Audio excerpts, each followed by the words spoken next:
સ્થાનિક સ્વરાજ્યની ચૂંટણીને લઈ ભાજપની પ્રથમ યાદી જાહેર થઈ ગઈ છે। સુરેન્દ્રનગર, મનપા, વાવ, થરાદ અને અરવલ્લી જિલ્લાના પાલિકા પંચાયતના ઉમેદવારોના નામ જાહેર થયા છે। સુરેન્દ્રનગર મનપાના ઉમેદવારોની યાદી ભાજપે જાહેર કરી છે। તો સુરેન્દ્રનગર મનપાના 13 વોર્ડના ભાજપ ઉમેદવારોની જાહેરાત કરવામાં આવી છે। પ્રથમ યાદીમાં અરવલ્લી જિલ્લા અને તાલુકા પંચાયતના ઉમેદવારો પણ જાહેર કરવામાં આવ્યા છે। તો મોડાસા, ભિલોડા તેમજ બાયડ, માલપુર, મેઘરજ, સાઠંબા સહિત અરવલ્લી જિલ્લાની તમામ તાલુકા પંચાયતના ઉમેદવારો જાહેર કરવામાં આવ્યા છે। અરવલ્લી જિલ્લા પંચાયતની બેઠકમાં ઓડ બેઠક ઉપરથી પૂર્વ આઈપીએસ મનોજ નીનામાને બેઠક ફાળવવામાં આવી છે। તો તમામ હવે જે પ્રથમ યાદી છે તેની જાહેરાત કરવામાં આવી છે। જે ઉમેદવારો છે તેમની યાદી જાહેર કરવામાં આવી છે। પૂર્વ આઈપીએસ મનોજ નીનામાને ભાજપે તેમના નામની પણ જાહેરાત કરી છે। કેસરીઓ ધારણ કરતા જ પૂર્વ આઈપીએસને ટિકિટ પણ પ્રાપ્ત થઈ છે। સંવાદદાતા અક્ષય અમારી સાથે જોડાઈ ગયા છે। અક્ષય, જે પ્રથમ યાદી બહાર પાડવામાં આવી છે તેમાં મનોજ નીનામાનું નામ પણ સામે આવ્યું છે, શું અપડેટ? ચોક્કસથી જે સુરેન્દ્રનગર મહાનગર પ્રથમ યાદી બહાર પાડવામાં આવી છે। મહાનગરપાલિકા જે છે સુરેન્દ્રનગર એની પ્રથમ વાર ચૂંટણી યોજાવા જઈ રહી છે, જેમાં અંદાજે 490 જેટલા દાવેદારોએ દાવેદારી નોંધાવી હતી અને કોને ટિકિટ મળશે અને કોનું પત્તું કપાશે તેને લઈને અનેક પ્રકારની અટકળો ચાલી રહી હતી। ત્યારે 490 થી વધુ જે દાવેદારો હતા તેમની તમામ દાવેદારોની જે આતુરતા છે એનો અંત આવ્યો છે અને ભારતીય જનતા પાર્ટી દ્વારા તમામ જાતિના જે સમીકરણો છે એનો સમાવેશ કરી દરેક જે દાવેદારો છે એને ટિકિટ જે છે મુખ્યત્વે 10 જેટલા જે દાવેદારો છે એને રિપીટ કરવામાં આવે છે। દરેક જ્ઞાતિના લોકોનો સમાવેશ કરી અને ભારતીય જનતા પાર્ટી દ્વારા જે છે એક મજબૂત પેનલ છે દરેક વોર્ડ દીઠ ઉભી કરવામાં આવી છે। જી અક્ષય, સમગ્ર માહિતી બદલ આપનો આભાર।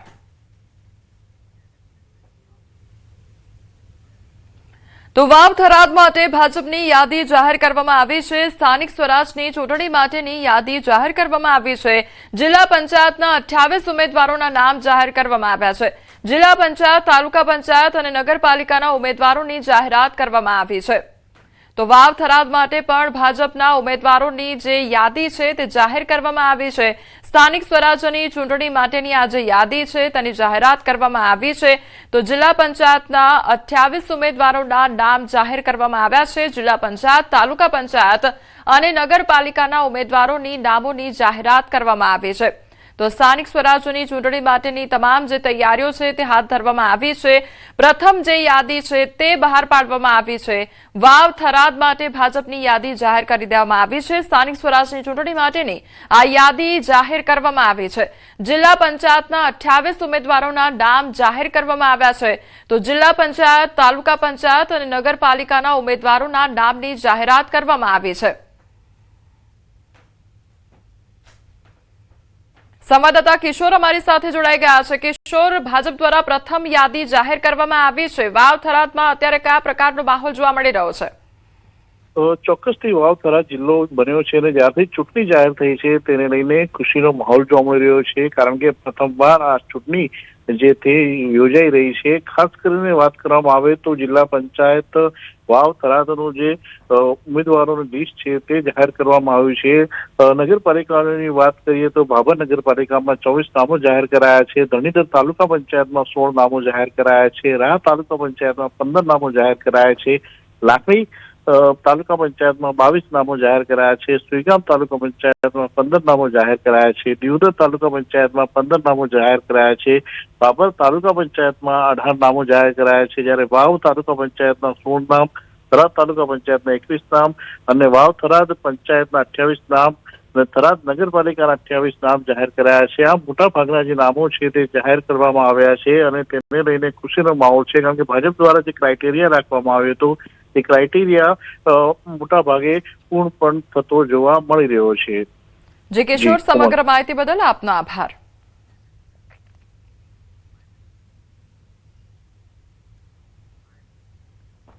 મોરબી મનપાની ચૂંટણી માટે કોંગ્રેસે યાદી જાહેર કરી છે। કોંગ્રેસના ઉમેદવારની વાત કરીએ તો વોર્ડ નંબર 1 માં કૈલાશબેન સાકાભાઈ વેરાણાના નામની જાહેરાત કરવામાં આવી છે। વોર્ડ નંબર 1 માં દિનેશભાઈ કલાભાઈ શેરસિયાના નામની જાહેરાત પણ કરવામાં આવી છે. તો બીજી તરફ વોર્ડ નંબર 2 માં જુમાભાઈ સુમરાનું નામ સામે આવ્યું છે. વોર્ડ નંબર 3 માં ડોક્ટર પ્રવીણકુમાર મનસુખભાઈ વઘાસિયાનું નામ સામે આવ્યું છે. તો વોર્ડ નંબર 5 માં પુષ્પરાજસિંહ બળવંતસિંહ જાડેજાના નામની જાહેરાત કરવામાં આવી છે. વોર્ડ નંબર 5 માં અમિતભાઈ મનુભાઈ ભોજવિયાના નામની જાહેરાત કરવામાં આવી છે. બીજું નામ વિજયાબેન અમરસિંહભાઈ મકવાણાનું પણ સામે આવ્યું છે. વોર્ડ નંબર 6 માં દમયંતીબેન નિરંજનીનું પણ નામ સામે આવ્યું છે. વોર્ડ નંબર 7 માં ટાંક હિરલબેન તેજસભાઈનું નામ સામે આવ્યું છે. તો વોર્ડ નંબર 8 માં મીનાક્ષીબેન મનહરભાઈ પટેલનું નામ સામે આવ્યું છે. વોર્ડ નંબર 8 માં ઝાજીભાઈ અકબરભાઈ કોરડિયાનું પણ નામ સામે આવ્યું છે. વોર્ડ નંબર 8 માં બલવંતભાઈ ચતુરભાઈ ઘુમલિયાનું નામ સામે આવ્યું છે. વોર્ડ નંબર 9 ની વાત કરવામાં આવે તો વોર્ડ નંબર 9 માં જયેશભાઈ શાંતિલાલ કાલરિયાનું નામ સામે આવ્યું છે. જ્યોત્સનાબેન જીતેન્દ્રભાઈ ઝાલરિયાનું નામ પણ સામે આવ્યું છે. કિરણબેન રાજેશભાઈ ચાપાણીનું પણ નામ જાહેર કરવામાં આવ્યું છે.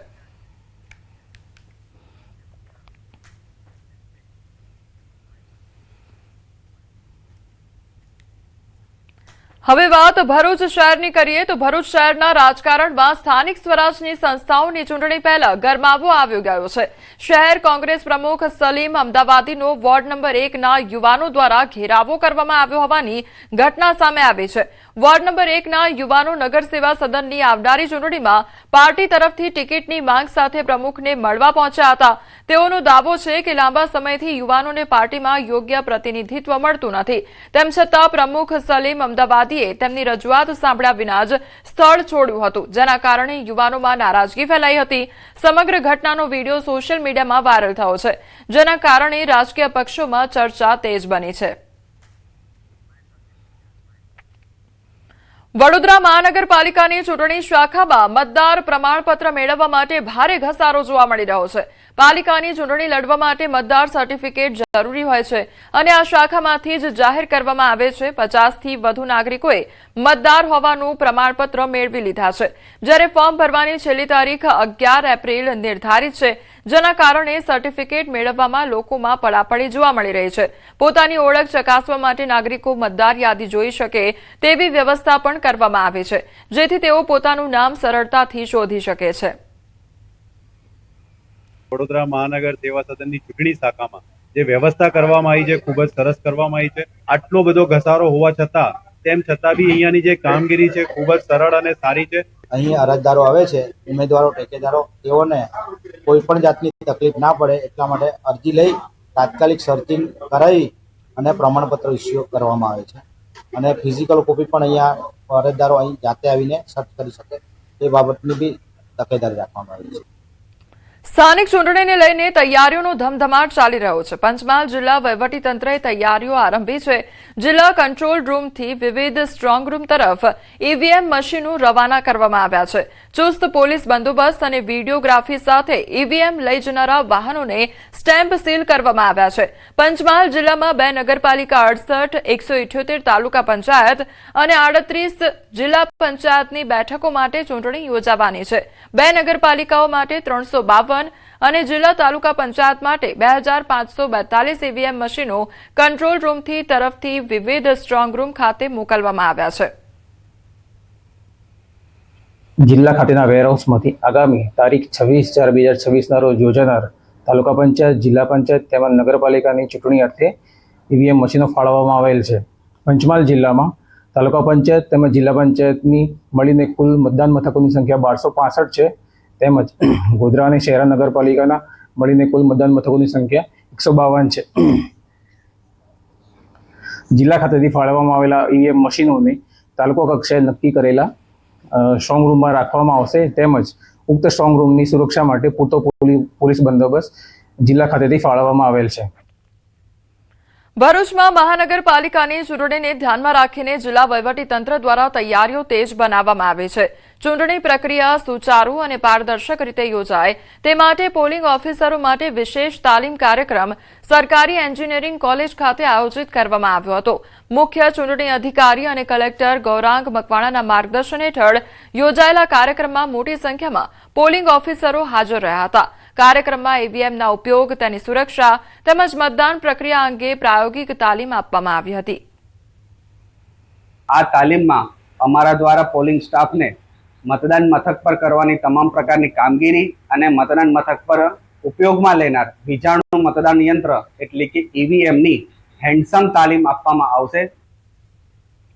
દ્વારકાના જામખંભાળિયામાં પાલિકાની ચૂંટણી પહેલા જ મતદારોમાં ભારે રોષ જોવા મળી રહ્યો છે। ઉમેદવારો જાહેર થાય તે પહેલા જ લોકોમાં અસંતોષ ભભૂકી ઉઠ્યો છે। શહેરની બંગલાવાડી સોસાયટીના રહીશો ગંદકી, બિસ્માર રસ્તાઓ અને સ્ટ્રીટ લાઇટ જેવી પ્રાથમિક સુવિધાઓના અભાવે કંટાળી ગયા છે। રહીશોનો આક્ષેપ છે કે દર ચૂંટણી સમયે નેતાઓ મોટા વાયદા કરતા હોય છે, પરંતુ જીત્યા બાદ 5 વર્ષ સુધી કોઈ દેખાતું નથી। ઉબડ-ખાબડ રસ્તાઓ, કચરાના ઢગલાઓ અને ગંદકીના કારણે રોગચાળાનો ભય પણ વધ્યો છે। ટેક્સ ચૂકવ્યા છતાં સુવિધાઓ ન મળતા લોકોમાં રોષ ચરમસીમાએ પહોંચ્યો છે। ત્યારે સ્થાનિકોનું કહેવું છે કે જે કામ કરશે તેને જ મત આપીશું। હવે જોવાનું રહેશે કે આ ચૂંટણીમાં નેતાઓ માત્ર વાયદાઓ કરશે કે ખરેખર લોકોના પ્રશ્નોનું નિરાકરણ લાવશે। જે પાણી ભરાઈને ગંદકીની તકલીફ થાય છે એ ભયંકર છે। સુવિધામાં બીજું કે અહીંયા એક લાઇટની તકલીફ છે, લાઇટમાં નાના નાના બલ્બ નાખી ગયા છે અને ગંદકીમાં કચરાની પણ એક ભયંકર તકલીફ છે।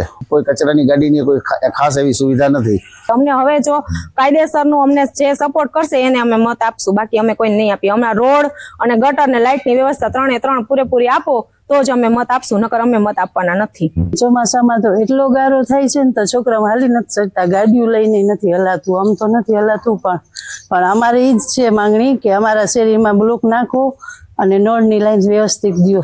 અમે કેટલી વખત આ લોકોને રજૂઆત કરી છે શક્તિનગર પંચાયતમાં કે ભાઈ તમે આ રોડ પાણી રસ્તા અને લાઇટું ને એ બધું વ્યવસ્થિત કરાવો, પણ આજ દિવસ સુધી કોઈ કંઈ ધ્યાન નથી દીધું। જો કોઈ કામ કરે એવું ઉમેદવાર હોય તો જ આપણે એને મત દેવો છે, નહીતર આપણે એને મત નથી દેવો। મતનો સંપૂર્ણ બહિષ્કાર કરવો છે।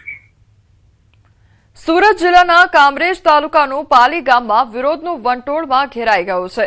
ગ્રામ પંચાયતના વિકાસ કામોમાં થયેલા કથિત ભ્રષ્ટાચાર સામે તંત્ર દ્વારા કોઈ પગલાં ન લેવાતા રોષે ભરાયેલા ગ્રામજનોએ એક સુરે ચૂંટણી બહિષ્કારનું એલાન કર્યું છે। પાલી ગામના ગ્રામજનો આરટીઆઈના પુરાવા સાથે ભ્રષ્ટાચાર અને ગામના કામકાજ અંગે રજૂઆતો કરીને થાકી ગયા છે, છતાં કંઈ પણ પ્રકારની કામગીરી થતી નથી, જેના કારણે તેઓ રોષે ભરાયા છે। સ્થાનિક સ્વરાજની ચૂંટણીનું બ્યુગલ ફૂંકાઈ ગયું છે। ઇલેક્શનની તારીખ, ફોર્મ ભરવાની તારીખ જાહેર થઈ ગઈ છે, હજી મુહૂર્તિયાઓ મળ્યા નથી અને તૈયાર નથી થયા। ત્યાં જ સુરત જિલ્લાના કામરેજ તાલુકાના પાલી ગામે ચૂંટણી બહિષ્કારના બેનરો લગાવવામાં આવ્યા છે।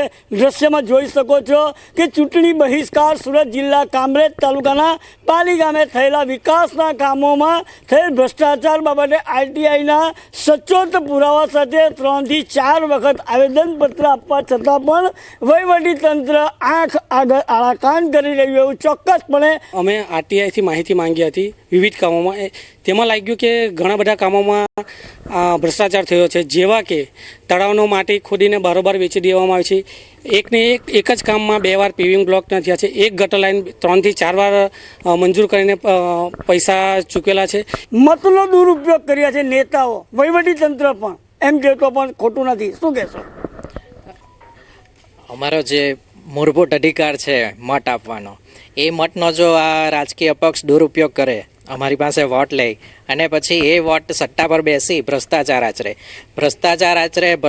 આચરણના પર કોઈક પણ જાતના પગલાં નહીં લે। અમે બધી કચેરીઓના ધક્કા ખાઈને થાકી ગયા, છતાં પણ કોઈનું પેટના પાણી નહીં હલે।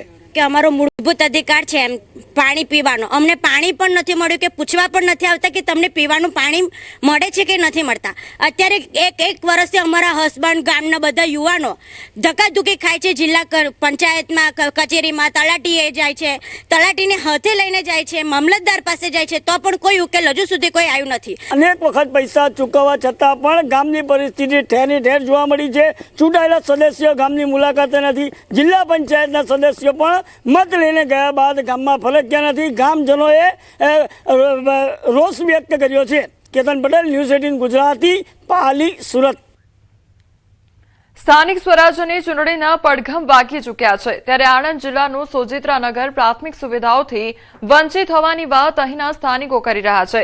આણંદ જિલ્લાનું સોજિત્રાનગર 6 વોર્ડ અને 24 બેઠકો ધરાવે છે।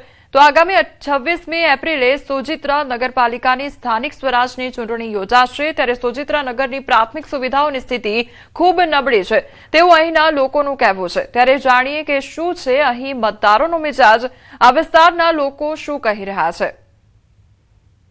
સમસ્યા છે કે ચોમાસાની અંદર ચોતરા પર નકલી પાણી ભરાઈ રહે છે અને જવા આવવાનો નિકાલ ના થાય, પાણી જાતા નહીં તો અઠવાડિયા સુધી પાણી ભરાઈ રહે છે। આજે 20 વર્ષથી પાણી ચોમાસામાં હટતું નથી અને ઢેચણ હમાણામાં જવું પડે છે, આવવું પડે છે, કોઈ એનું સામું જોવા આવતું નથી। નગરપાલિકામાં કોઈ બી પક્ષ આવે પણ કામ કરવા તૈયાર નથી। 2006માં નગરપાલિકા બની છે, 2006માં નગરપાલિકા બની છે અને 20 વર્ષ થયા નગરપાલિકા બની, પણ અહીંયા કોઈ જાતની કશી સુવિધા નથી। હવે ચૂંટણી આવી એટલે લોકો વોટ લેવા તો આવશે જ, પણ કોઈ જાતની કોઈ સુવિધા મતલબ છે જ નહીં। તાપીના ડોલવણ તાલુકામાં ગામના ખેડૂતોએ સ્થાનિક સ્વરાજ્યની ચૂંટણીના બહિષ્કારની ચીમકી ઉચ્ચારી છે। ઉકાઈમાં લેવલ કેનાલ માટે સંપાદિત જમીનનું વળતર 20 વર્ષ બાદ પણ ન મળતા ખેડૂતોમાં રોષ જોવા મળી રહ્યો છે। તંત્રને વારંવાર રજૂઆત કરવા છતાં ખેડૂતો વળતરથી હજુ સુધી વંચિત છે। ગામના 77થી વધુ ખેડૂતોએ તાપી જિલ્લા કલેક્ટરને આવેદનપત્ર આપી રજૂઆત કરી છે। 20 વર્ષથી વળતરથી વંચિત ખેડૂતોએ કલેક્ટરને આવેદનપત્ર આપી વળતરની વહેલી તકે ચૂકવણી માટે માંગ પણ કરવામાં આવી છે। જો તેમને યોગ્ય ન્યાય સમયસર નહીં મળે તો સ્થાનિક સ્વરાજ્યની ચૂંટણીના બહિષ્કારની ચીમકી ખેડૂતોએ ઉચ્ચારી છે। તળદ ગામની ઉકાઈ દબાકાંઠા હાઈ લેવલ કેનાલમાં જમીનનું સંપાદન 2004-5માં થયેલ છે, જે જમીનનું વળતર પેટે ચૂકવણું 20 વર્ષ વીતી ગયા છતાં પણ આજ દિન સુધી થયું નથી।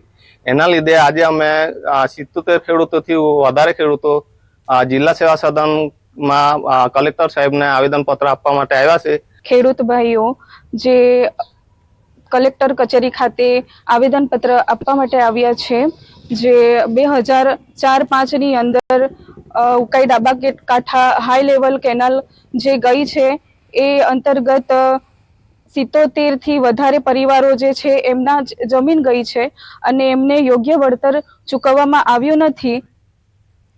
રાજકોટના ધોરાજીમાં ભાજપને મોટો ઝટકો। પાટણ વાવ અને છાડવાવદર ગામના સરપંચ, ઉપસરપંચ અને સમગ્ર ગ્રામ પંચાયતની બોડી ભાજપ છોડી કોંગ્રેસમાં જોડાઈ। સ્થાનિક અસંતોષના કારણે આશરે 150 આગેવાનો અને કાર્યકર્તાઓએ પણ કોંગ્રેસનો ખેસ ધારણ કર્યો છે। કોંગ્રેસ પાર્ટીએ તમામ સભ્યોનું સ્વાગત કર્યું છે અને આ આગેવાનો આગામી સ્થાનિક ચૂંટણીમાં ટિકિટની માંગ કર્યા વિના પાર્ટી માટે પ્રચાર કરશે। ત્યારે જોવાનું એ રહે છે કે ભાજપમાંથી છૂટા પડેલા નારાજ જૂથનો કોંગ્રેસને આગામી ચૂંટણીમાં કેટલો સીધો ફાયદો થાય છે। પાટણવાવ ગ્રામ પંચાયતના સરપંચ અને આખી ગ્રામ પંચાયતની બોડી તથા છાડવાવદર ગામના સરપંચ, ઉપસરપંચ અને આખી બોડી ભારતીય જનતા પાર્ટી છોડી અને કોંગ્રેસ પાર્ટીની અંદર જોડાણ્યા છે, કોંગ્રેસ પાર્ટીના ખેસ પહેર્યા છે।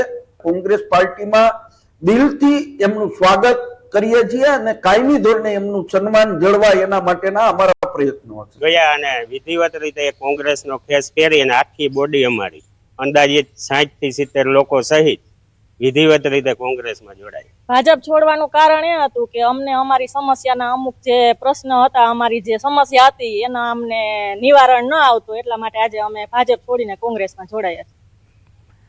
ખેડાની નડિયાદ મહાનગરપાલિકાની ચૂંટણીને લઈ રાજકીય ગરમાવો વધ્યો છે। શહેર કોંગ્રેસ પ્રમુખ હાર્દિક ભટ્ટ સહિત કુલ 6 ઉમેદવારોએ આજે ઉમેદવારી ફોર્મ ભર્યા। શહેરમાં વોર્ડ 12 થી હાર્દિક ભટ્ટ અને જશોદાબેન પરમારે, વોર્ડ 11 થી સુરેન્દ્ર બારોટ અને હેમાંગી પટેલ અને મિનેશ પટેલે અને વોર્ડ 13 થી જીતેન્દ્ર આઝાદે પોતાની દાવેદારી નોંધાવી ચૂંટણી જંગમાં પ્રવેશ કર્યો છે।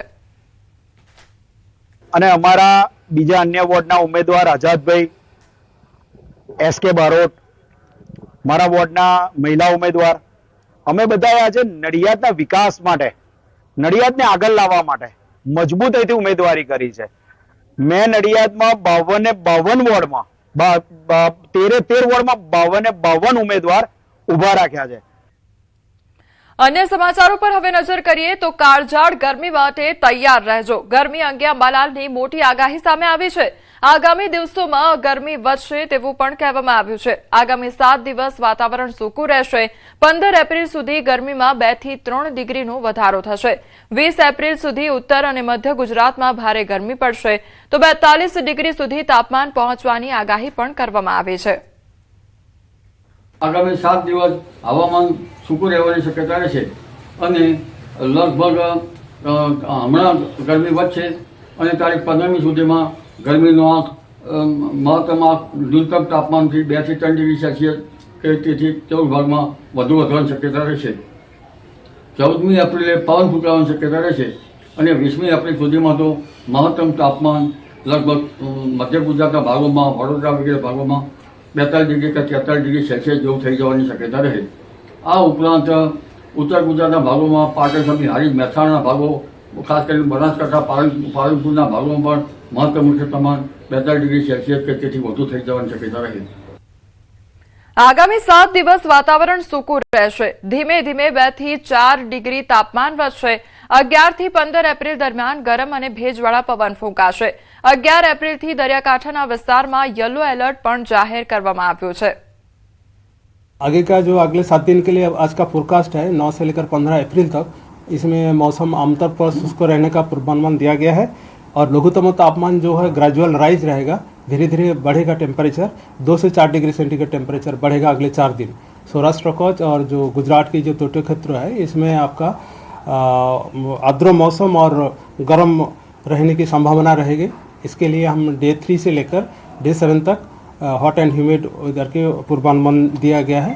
इसमें येलो वार्निंग भी दिया गया है. જૂનાગઢના કેશોદમાં 4 ચોક વિસ્તારમાં દિવસ દરમિયાન ચોરીની ઘટના બની. બેંકમાંથી રોકડ ઉપાડીને નીકળેલા યુવકને ટાર્ગેટ બનાવી ગઠિયાઓએ બાઇકની ડિક્કીમાંથી 1,70,000 રૂપિયા જેટલી રકમ ઉઠાવી ફરાર થયા હતા. સમગ્ર ઘટના સીસીટીવીમાં કેદ થતા પોલીસે તાત્કાલિક તપાસ હાથ ધરી અને ટેકનિકલ સર્વેલન્સના આધારે આરોપીઓને ટ્રેસ કર્યા હતા. તો પોલીસની ઝડપી કાર્યવાહીમાં એક આરોપીને ઝડપી પાડવામાં આવ્યો છે, જ્યારે અન્ય આરોપીઓની શોધખોળ ચાલુ છે. પોલીસે ચોરીમાં વપરાયેલ બાઇક અને રોકડ રકમ કબજે કરી વધુ તપાસ હાથ ધરી છે. તપાસમાં ખુલાસો થયો છે કે આ ગેંગ અગાઉ પણ અમદાવાદ રૂરલ સહિતના વિસ્તારોમાં બેંક બહાર રેકી કરીને લોકોને નિશાન બનાવતી હતી. 1,70,000ની ઉઠાંતરી કરી અને એક બાઇક ઉપર ઈસમો આવેલા, 2 ઈસમ હતા અને એક સગીર બાળક કે એ લોકો સાથે આવી અને એ લોકો ઉઠાંતરી કરીને નાસી ગયેલા. એક આરોપી જેઓને પકડી પાડેલ છે અને તમામ મુદ્દામાલ તેમજ મોટરસાઇકલ રિકવર કરેલી છે. સદર આરોપીઓની એમો આ રીતે નજર ચૂકવી અને ચોરી કરવાની છે અને અગાઉ પણ એ લોકોનો પૂર્વ ઇતિહાસમાં પણ એ લોકો આરોપી પકડાયેલા હોવાનું જાણેલું છે ને તપાસ હજુ ચાલુ છે. સમાચારમાં આગળ વાત કરીશું અનંત અંબાણીના જન્મદિવસની ઉજવણી વિશે.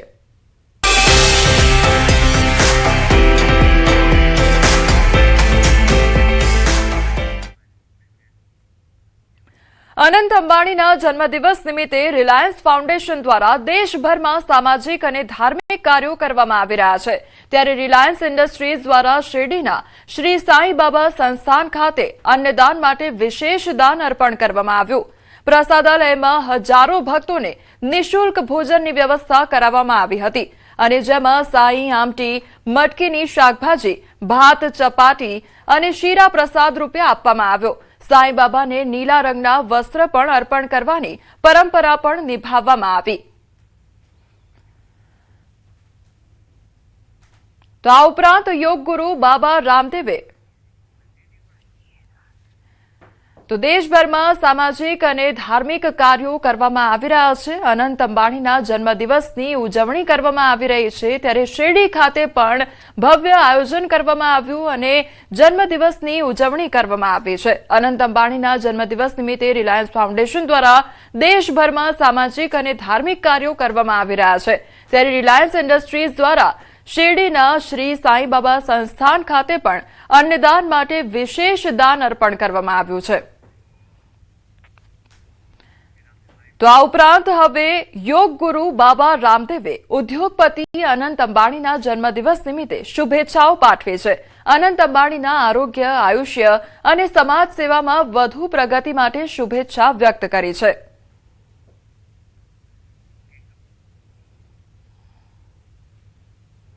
निरामयम का जो नया सेंटर बन रहा है तो हमने उसका नाम ही कर दिया अनंत सेवा ट्रीटमेंट केंद्र.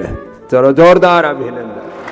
माने जो उन्होंने गुजरात में हजारों नहीं लाखों जीवों का आशियाना बनाया है उसके लिए भी एक बार जोरदार अभिनंदन.